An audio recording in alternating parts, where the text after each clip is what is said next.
রান্নাঘর থেকে আচমকা বিন্তির ও মা গো, মরে গেলুম। শব্দটা কানে আসা মাত্র সুদীপ কি হয়েছে বলে হাঁক দিয়ে সোজা রান্নাঘরের দিকে ছুটে গেল। গিয়ে দেখে বিন্দি তার ডান হাতের আঙুলগুলো চেপে ধরে যন্ত্রণায় ছটফট করছে। সুদীপ তাই দেখে কি হয়েছে দেখি বলে বিন্তির ডান হাতের ওপর থেকে বাম হাতটা সরিয়ে দেখে আঙুলের নিচটা লাল ডগডগ করছে। জ্বলন্ত উনুনে মাছের কড়াইয়ে মাছের ফুটন্ত তেল দেখে সুদীপের বুঝতে আর দেরি হলো না যে মাছের তেল ছিটকে এসে পড়েছে তার হাতে। তাই সে সঙ্গে সঙ্গে ছুটে গিয়ে ফ্রিজ থেকে বরফ এনে হাতের উপর ঘষে দিতে দিতে বিন্দিকে বলল, কতবার বলেছি কাঠের উনুনে মাছ রান্না না করতে, শুনলে হয় একবারও আমার কথা। বিন্তি খানিক ব্যথাতুর গলায় সুদীপকে জানালো, রোজই তুই উনুনে মাছ ভাজি, আগে তো কোনোদিনও হয়নি। সুদীপ বিন্তির হাতের উপর থেকে বরফের টুকরোটা সরিয়ে দেখে যে লাল ডগডগে হয়ে যাওয়া জায়গাটা ক্রমে কালো হতে আরম্ভ করেছে। আর তাই দেখে, না, ফোসকা পড়ে গেল তো, আমার কোনো কথা কি শুনতে নেই বলো। মাছের কড়াই মাছগুলো এদিকে বোধহয় ভাজা হয়ে গিয়েছিল। তাই বিন্তি সুদীপকে বলল, সরো দেখি, মাছটা না হলে ছুঁয়ে যাবে। থাক, তুমি ঘরে গিয়ে ওষুধের বাক্সটা একটা মলম আছে, ওটা লাগিয়ে নাও, আমি দেখছি এদিকটা। পারবে না তুমি, এটা তোমার কাজ না। যেটা বলছি আগে শোনো, বলে সে বিন্তিকে ঘরের মধ্যে জোরপূর্বক পাঠিয়ে দিল। বেশ কিছুক্ষণ পর বিন্তি মলমটা হাতে লাগিয়ে রান্নাঘরে দেখতে এলো সুদীপ কি করছে। এসে দেখে তার মাছ ভাজা কমপ্লিট। বাবা, ভালোই তো মাছ ভাজতে জানো দেখছি, এই গুণটা আছে বলে তো জানতাম না। ওষুধটা লাগিয়েছ? জ্বালা করছে নাকি আর? কমেছে অনেকটা। যাও, তোমার আজ কিছু করতে হবে না, আমি যেমন পারবো করে রেখে তারপর দোকানে যাব। সুদীপ বিন্দিকে আর রান্নাঘরের কাছে তখনের মতো ঘেঁষতে দিল না। বিন্দির এইটা বড় ভালো লাগে যে সুদীপ তাকে এতটা কেয়ার করে, যত্ন নেয় তার। এই তো কদিন আগের কথা। বিন্তি জানে যে মাসের শেষ, সুদীপের হাতে টাকা নেই। তাই এখন তার নিত্য প্রয়োজনীয় কয়েকটা জিনিস আনতে সে আর সুদীপকে বলেনি। কিন্তু সুদীপ নিজেই মনে করে তার কপালের টিপ, পায়ের আলতা, তার ব্যবহার করা সাবান শ্যাম্পু, এমনকি মাসের প্রথমে বলেছিল দুটো ব্লাউজ লাগবে তার, সেটাও সে এনে দিয়েছে। বিন্দি তাকে জিজ্ঞেস করলে বলে, আমার থেকে তো নিজের মুখে কোনোদিনই সেভাবে কিছু চাও না, আর এইটুকুও যদি না নিজে থেকে বুঝে দিতে পারি তোমায়, তাহলে আর কেমন ভালোবাসি। বিন্দি এটা শুনে বলেছিল, আমার এত কিছুর প্রয়োজন নেই, তোমার যত্নগুলোই আমার কাছে পরম পাওয়া। সেদিন দুপুরে দোকান বন্ধ করে ফিরে আসবার পর বিন্দি দরজাটা খুলে দিতেই সুদীপ তাকে জিজ্ঞেস করল, কি গো, খেয়েছো তুমি? রান্না কেমন হয়েছিল বলো। বিন্তি জানালো, তোমার হাতের রান্না একসঙ্গে খাবো বলে অপেক্ষা করছি। এখনো খাওনি তুমি? কটা বাজে খেয়াল আছে? সে জটা বাজে বাজুক, তাড়াতাড়ি হাত মুখ ধুয়ে এসো, আমি খাবার বাড়ছি দুজনের। বিন্তি এরকমই, আজকালকার আধুনিকা মেয়েদের মতো সে না। সে প্রতিদিন স্বামীর জন্য অপেক্ষা করে, একসাথে বসে খাওয়ার জন্য, না করলেও হয়তো কিছুই না। তাও সুদীপের হাত মুখ ধোয়া হলে পর বিন্তি রান্নাঘর থেকে খাবার আনতে আনতে তাকে দেখে বলল, ওই চেয়ারের উপর গামছাটা রেখেছি, ওটাই হাত মুখ মুছে নাও। সুদীপের আবার এক বদ অভ্যেস আছে, সে বিন্তির ব্যবহার করা গামছাটা ছাড়া নিজের মুখ মুছবে না। তাই সে জিজ্ঞেস করল বিন্তিকে, তোমারটা কই? আমারটা তো রোদে মেলেছি। সুদীপ বাইরের বারান্দায় গিয়ে বিন্তির রোদে মেলা গামছাতে নিজের হাত মুখ ভালো করে মুছে আসলে পর বিন্তি জানতে চাইল, আমার গামছাটাই কি আছে গো, রোজ ওটাতেই তোমায় মুখ মুছতে হবে? তোমার শরীরের গন্ধ আছে, সারাদিন তো পাই না। হয়েছে, এবার এসো খেতে বসো। খেতে বসে বিন্তির খাবার থালাতে সাজানো শেষ হলে পর সুদীপ প্রশ্ন করল, মাছের ঝোলটা একটু বেশি ঝাল পড়ে গেছে মনে হচ্ছে, তোমার আঙুল জ্বালা করবে না তো? তাহলে খাইয়ে দাও আমায়। সুদীপ এই সুযোগেরই অপেক্ষায় ছিল, যদি বিন্তি একবার বলে। আর বিন্তিও এই সুযোগটারই অপেক্ষা করছিল। সে জানে সুদীপকে বললে সে না করবে না। সুদীপ নিজে না খেয়ে বিন্তিকে আগে খাইয়ে দিতে লাগলো। সুদীপ জানে যে বিন্তি ভাতের সাথে কোনো কিছু মাখিয়ে খেতে পছন্দ করে না। তাই সে একটু করে মাছ, একটু করে আলু আর ভাত তার মুখে তুলে দিলে পর সে মাছটা খেয়েই বলল, কাতলা মাছটা আমিও এত ভালো রান্না করতে পারতাম না, ভাগ্যিস হাতে তেলটা ছিটকে পড়েছিল। আবার খাবার খেতে খেতে কথা বলে, তোমার এমনিতেই বিষম খাওয়া স্বভাব। সুদীপ একগাল একগাল করে ভাত বিন্দিকে খাইয়ে দিতে লাগলো। আর বিন্তি আবেগভরা চোখে খেতে খেতে সুদীপের দিকে চেয়ে রইল। খাওয়া দাওয়া শেষে দুপুরে বিন্তি সুদীপের বুকের কাছে শুয়ে বেশ আদুরে গলায় বলল, কতদিন সিনেমা দেখি না বলো। সেই কবে বিয়ের আগে লুকিয়ে সিনেমা হলে সাথী দেখতে গিয়েছিলাম। সুদীপ বিন্দির কপালে চুলগুলোর ওপর আঁকেবুকে কাটতে কাটতে বলল, ঠিক, তা যাবে একদিন? এখন দেখতে ইচ্ছে করছে খুব। এখন দেখবে? ঘরে তো টিভিও নেই যে। সুদীপ সদ্য ফ্রিজ নিয়েছে। বিন্দিকে বিয়ের সময় তো ওর ঘরটাও পাকা ছিল না। বিন্তির মা বাবার তাই ভীষণ আপত্তি ছিল সুদীপের সাথে বিন্তির বিয়ে দেওয়া নিয়ে।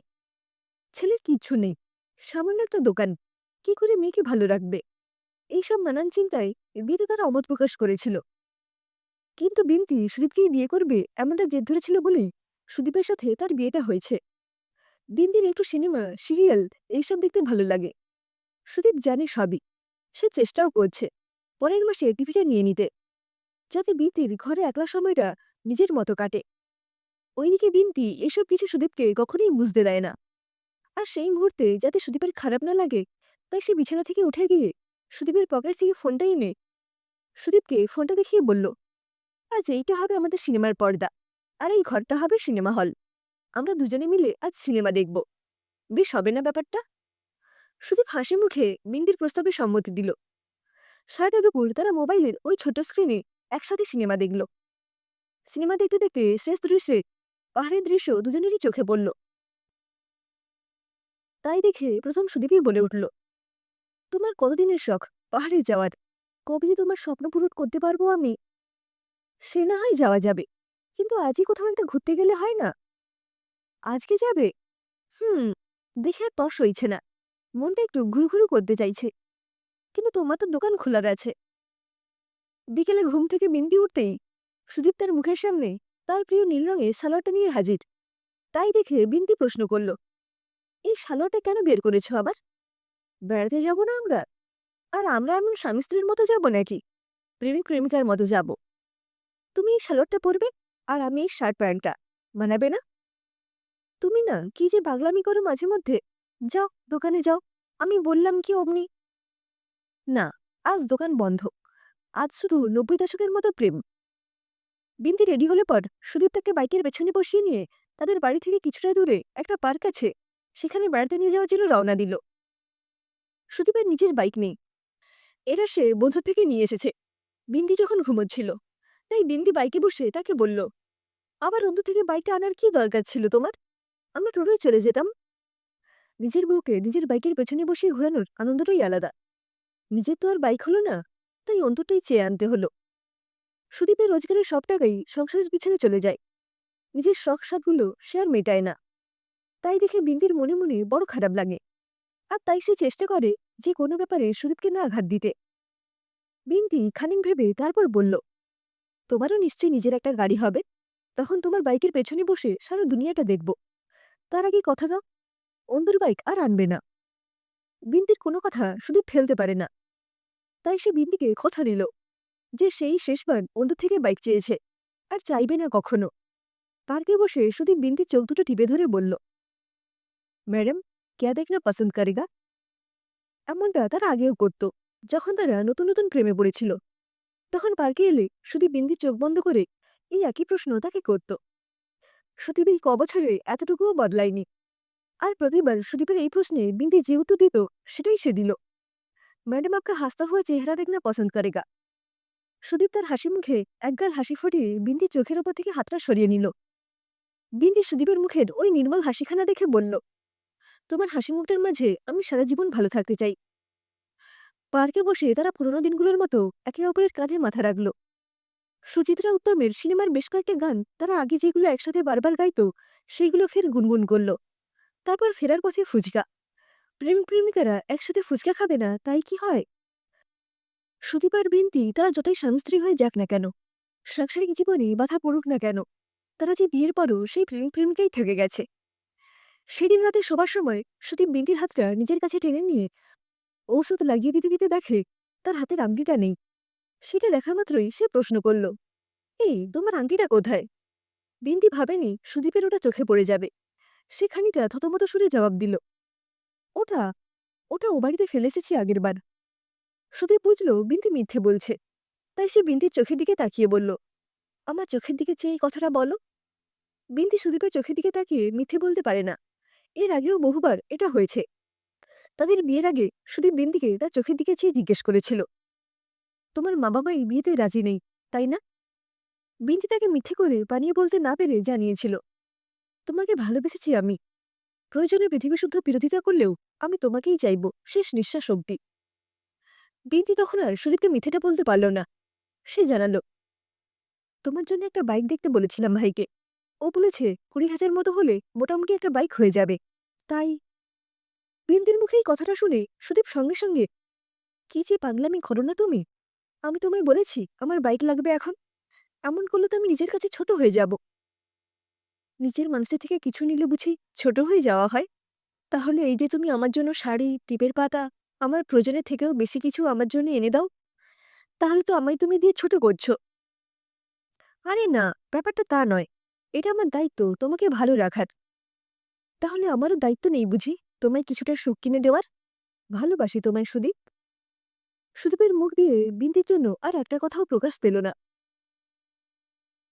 সে বিন্দিকে বুকে জড়িয়ে ধরে আবেগভরা গলায় বলে উঠল, কেন এতটা ভালোবাসো আমায় বলো তো? আমি যে দিন দিন তোমার কাছে আরো বেশি ঋণী হয়ে পড়ছি। ঋণী তো তুমি আমায় করছো। নিজের স্বপ্নগুলো সব নীরবে বিসর্জন দিয়ে শুধু আমায় ভালো রাখবার জন্য দিনরাত পরিশ্রম করে চলেছ। কেন, আমি কি কোনোদিন বলেছি এ কথা যে আমি ভালো নেই তোমার সাথে? বলনি, কিন্তু আমার যে তোমায় ভরিয়ে দিতে ইচ্ছে করে খুব। তোমায় পৃথিবীর সব সুখ এনে দিতে মন চায় আমারও। বিন্দি তখন সুদীপের গাল দুটো তার আদুরে হাত দিয়ে ধরে খুব মিষ্টি করে একটা কথা বলল তাকে, যা সুদীপ হয়তো জীবনে কখনো ভুলতে পারবে না। কি জানো তো সুদীপ, কেউ কাউকে পুরোপুরি ভরিয়ে দিতে পারে না, যতক্ষণ না অপর দিকের মানুষটা তার কাছের মানুষটা থেকে নিজেকে পরিপূর্ণ বলে মনে করে। আমি সত্যি বলছি, আমি তোমায় পেয়ে পরিপূর্ণ হয়েছি এই জীবনে।